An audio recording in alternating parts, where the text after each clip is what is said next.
first of all, let me provide you with a short introduction of the concept and of our interpretation of the problem and the question of anti-Semitism in Hungary. When about a year ago, with my fellow community leaders, we started some discussions. We faced a problem. We entered into an obstacle that we did not even know what we are talking about when we say anti-Semitism. We have data. ADL publishes a great study every other year. Friedrich Neumann Stiftung also publishes a very, very useful and usable research. Friedrich Ebert Stiftung from Germany also publishes some very interesting data as well. And there are some Hungarian research institutes and some Hungarian organizations who are publishing some interesting data. But our major concern, our major question was that what is the cause, what is the reason behind of the fact that the data, what we read, what we see, they don't really match. At the same time, we read on a daily basis, we hear on a daily basis some very interesting comments from the international community that not often or often not match with the everyday experience of the Hungarian Jewry. What we had in mind is that there are two great dangers, two great risks for a Jewish community, for a civil organization. One is to bagatelize the symptoms, to bagatelize the situation, and the other one is to over-exaggerate the real dangers of the present Hungarian situation. So let me start a very brief summary of the recent research, and let me summarize you the work that we've done in the last 9 months in the cooperation with every single major Hungarian Jewish communities. And I'm sure that Hungary is not the only Jewish community in the world which has some tensions, has some fragmentations, has some differences in opinions. But we said with my fellow colleagues, with my fellow community leaders, that there has to be at least one topic, that there has to be at least one concept on which we have a common consent. And this is the concept after 22 years of having no real cooperation between the Hungarian Jewish communities. The concept and the question of anti-Semitism is only on the first real cooperation between the communities. So the actual motivation when we started our conversations with the Jewish community leaders was an everyday experience which doesn't really match with the everyday experience of the other European countries' Jewish communities, especially due to the fact that it is a very, very subjective and very sublime experience what we live on a daily basis. The main reason behind this is that in the last, let's say, 7 years, since 2006, when the already mentioned Jobbik party gained some power and start to use the anti-Semitic rhetorics, which hadn't been used before 2006. The Jewish community and the benevolent majority, democratic majority of the country experiences a significant damaging, a significant quality decline in public discourse. Those expressions, those phraseologies, those rhetorics that wouldn't have been accepted and tolerable let's say some 10 years ago, these days are unfortunately part of the everyday public discourse, especially due to the fact that they are legitimized by the presence of a Nazi party, of a par excellence neo-Nazi party in the Hungarian parliament. So what was the task that we established for ourselves? In the past, we didn't have the means, the tools for comparative analysis. We didn't know what are the actual tendencies, or the tendencies, what we experience are only some subjective perceptions, or some psychological elements in our everyday experiences, or there are some real threats, there are some real dangerous elements in the Hungarian society. So in the past, there was no available monitoring system that used international standards. There was no standardized research principles. The principles on which the different researches were based on were different, meaning the actual methodology used, the actual pattern, the actual sample used were different. So we were intended to establish some standards on which the basis of we can do some predictions, or at least have a realistic image of the situation. So the first task when we established our organization was to change the situation. And this ADL and the beautiful colleagues in ADL provide us with really, really important help that probably we wouldn't have been able to succeed without. Especially in the establishment of the monitoring system and to establish the principles in which we use the OSCE standards. And we established a standardized research principle system in the monitoring and in the research of anti-Semitism. I would like to provide you, and not overboring you definitely with some numbers, just a few examples that a very, very respected and very benevolent civil organization, Athena Institute, did some work in this respect in the last couple of years. And if you see the numbers, you can easily say that none of these numbers are comparable to any of the, at least, European countries' numbers per capita, if you use the statistics. It is an absurdity. It's a perfect absurdity that in 2012, not more than 12 hate crimes happened in Hungary. There is no country in the world where such a low number can be imaginable.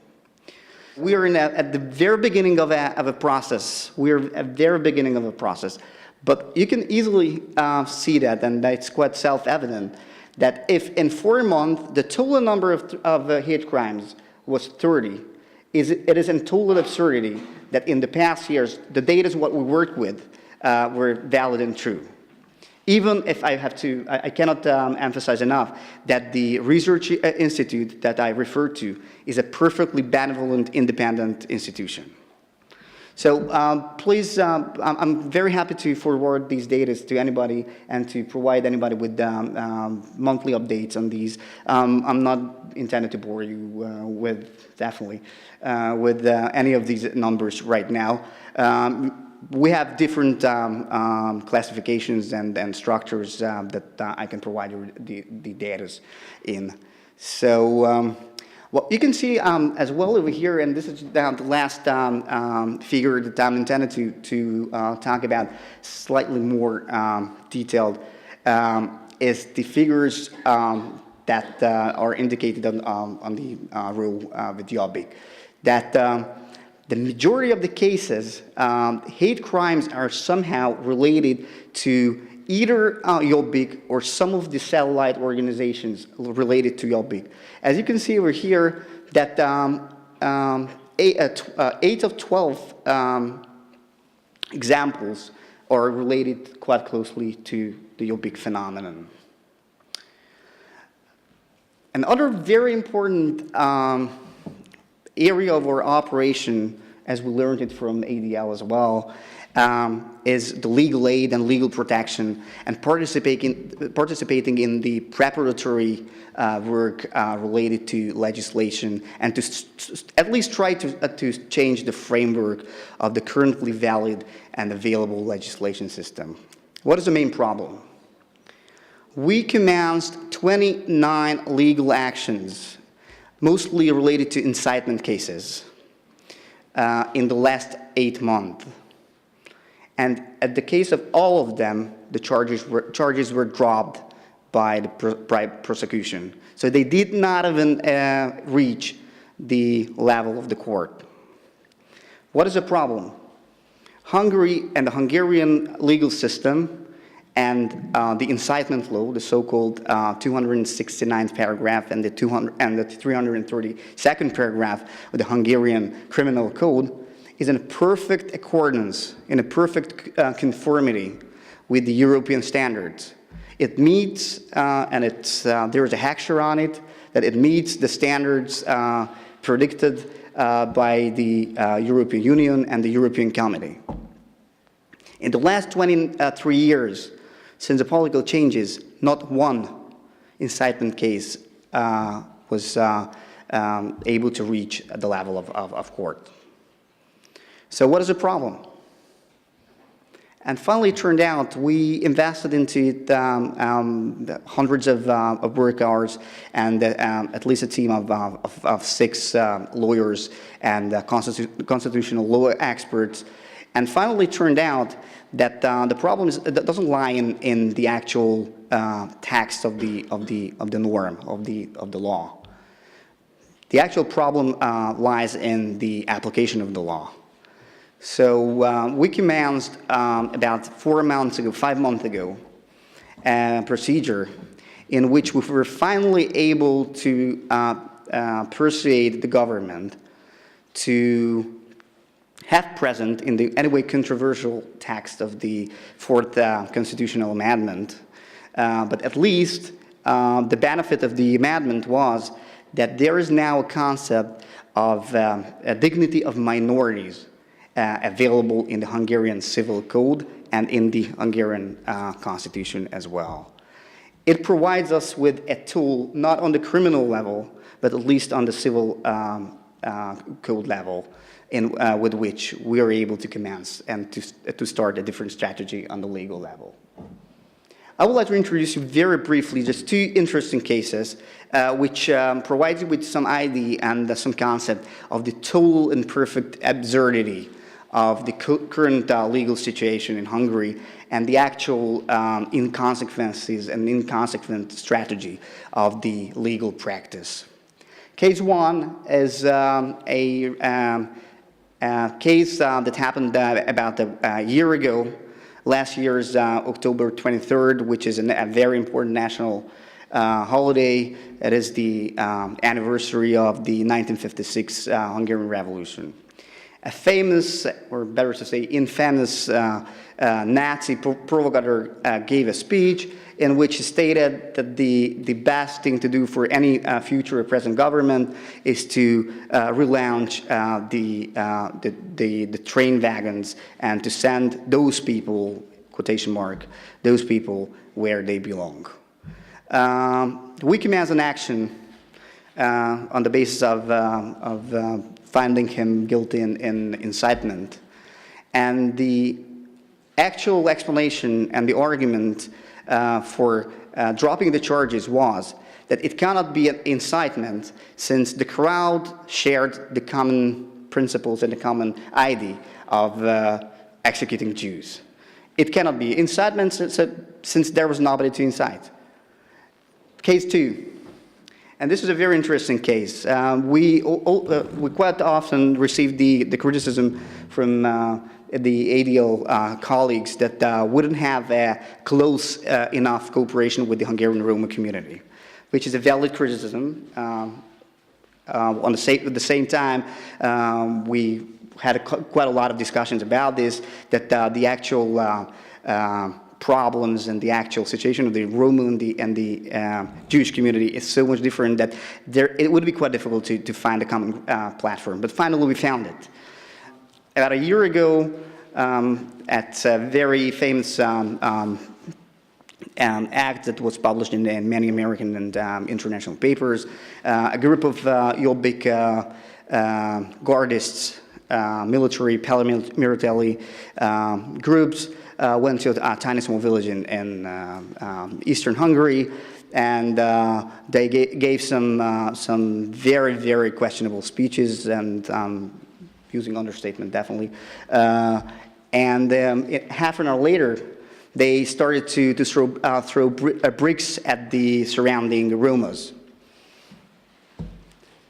Finally, it turned out that it doesn't fulfill the actual expectation of, or the actual requirement of clear and present danger, because that half an hour was enough to forget everything that the speakers were talking about. So these were just rather absurd examples of the problems and the questions of the legal framework present and available in Hungary. So what, in our interpretation, what is the task of a civil organization, and how has to be established the actual roles and tasks of the governmental side and the civil side? This is a very, very valid question in Hungary, and the majority of the criticism coming from different organizations are trying to focus on this problem and this question. In our interpretation, the actual role and the responsibility of the community is to somehow define the problem. What is the question? What is the problem that we have to face? And trying to provide some alternatives, some possible solutions available for the government, for which the government is able to provide the tools with. Meaning that the government's task and the government's responsibility is to provide the community and provide the civil organizations with the tools strong enough to combat and to fight their own wars. It's very important to point out that the major difference between Hungary and some other European countries lies in two things, two elements. One is that the physical danger is not there, but the possibility of the danger in the future can be still there. On the other hand, there is no other country on the continent where the quality of public discourse is so frightening, where anti-Semitism and anti-Semitic speech, blood libel, the Holocaust denial can be expressed on such a high level as what we experience in Hungary. So this is a very interesting contradiction, but at the same time, we will live with this dichotomy. As I told recently, the Jewish community is quite fragmented in many respects. This is the only issue in which we have some cooperation, and we try to elaborate a system in which some volunteer work can be organized on a higher level by different groups and different communities. Unfortunately, it's a very early stage, and this process is a very early stage. The actual financial basis and the foundation of the organization is contributed by the communities, especially by the community whom I represent, which is the Chabad community. So we provide at least the 70% of the contributions, and we have an agreement with different market, especially with the government. Let's put it that way. We have an agreement with the government that we fulfill the OSCE standards, and we provide the government with the data, and that contributes to our budget with some 30%. Thank you very much.